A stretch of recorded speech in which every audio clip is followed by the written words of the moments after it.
এদিকে জরুরি এই বৈঠক শেষে বাইরে গণমাধ্যমের কাছে নিজেদের প্রতিক্রিয়া জানায় রাজনৈতিক দলগুলো।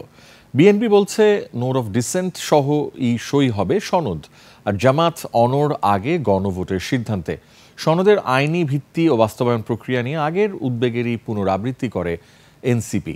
অন্যদিকে বাম দলগুলো সাফ জানিয়ে দিয়েছে এ সনদে সই করবে না তারা।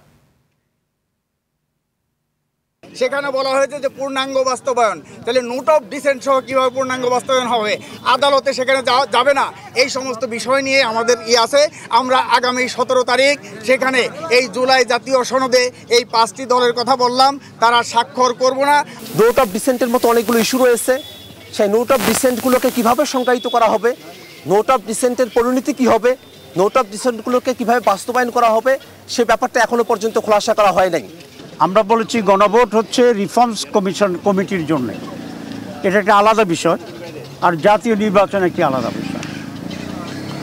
2 নম্বর হচ্ছে গণভোটে এমন কিছু দিক আছে যেগুলা যদি হা না ভোটে হ্যাঁ হয়, তাহলে তার ভিত্তিতে নির্বাচনের ক্যারেক্টারে কিছু পরিবর্তন হবে। গণভোটে যেই ফলাফল আসবে তার একটা কারণ হলো যে সার্বভৌম ক্ষমতার অধিকারী জনগণ যাতে গণভোটের মধ্য দিয়ে এমন একটা এখতিয়ার কর্তৃত্ব দেয় সংসদকে, যাতে করে সেটা বাধ্যবাধকতা থাকে প্রতিপালনে, বাস্তবায়নে, এবং সেটা সাধারণভাবেই কোনো সংশোধনের মতো নয়। সেটাকেই বলা হচ্ছে কনস্টিটিউয়েন্ট পাওয়ার।